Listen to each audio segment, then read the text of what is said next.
ఒంటె పెద్ద కథ. తెలుగు. ఎండలతో మండిపోతున్న ఎడారిలో కారుణ్య అనే ఒక ఒంటె ఉండేది. అది బలంగా ఉండేది, ఓర్పు ఎక్కువ. కాని ఒక పెద్ద లోపం, అహంకారం.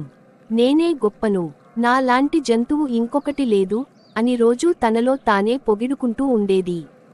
ఒకరోజు ఎడారిలో ప్రయాణిస్తున్న వ్యాపారుల బృందం కారుణ్యను చూసి, ఈ ఒంటె బలంగా ఉంది, దీని మీద ఎక్కువ సరుకు పెట్టొచ్చు అనుకున్నారు. కారుణ్యకు ఇది గర్వంగా అనిపించింది. చూశారా, నన్ను ఎంచుకున్నారు, మిగతా వాళ్లంతా పనికిరారు అని ఇతర ఒంటెలను తక్కువగా చూసింది.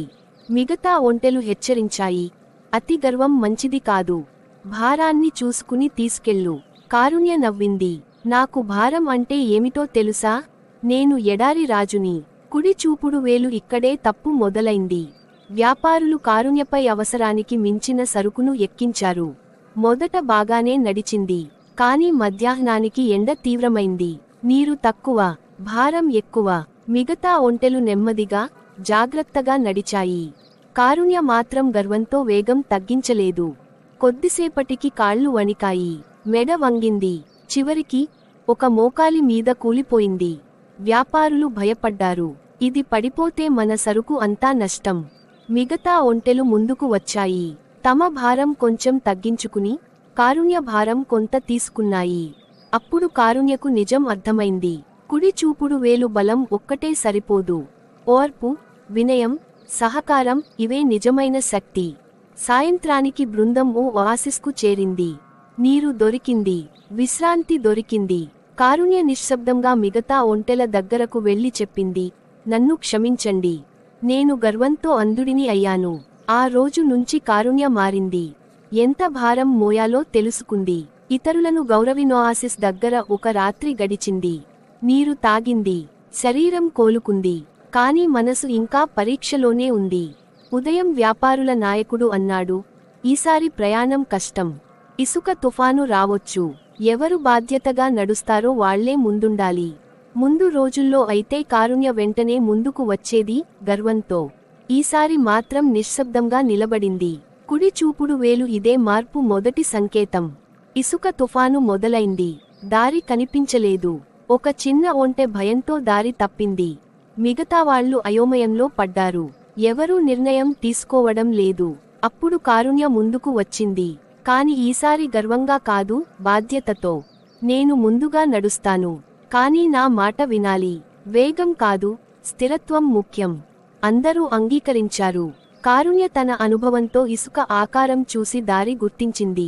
తుఫాను మధ్యలో ఆగకుండా నెమ్మదిగా ముందుకు నడిపించింది.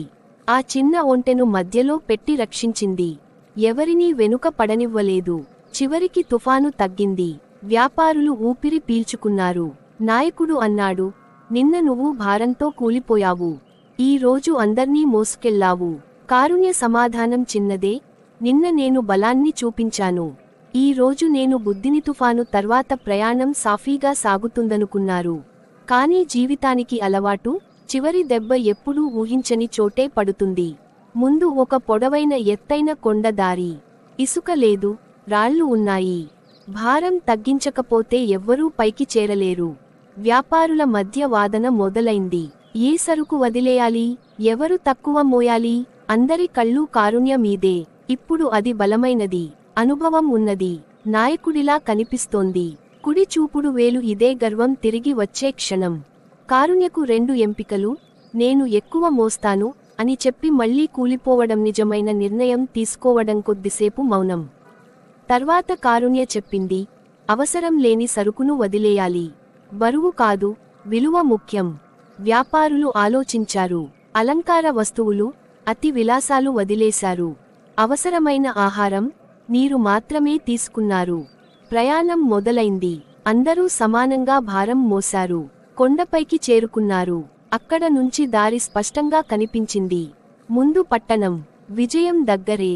వ్యాపారి నాయకుడు కారుణ్యకు అన్నాడు, నువ్వు ఇప్పుడు ఎడారి రాజు కాదు, నువ్వు బృందానికి వెన్నెముక.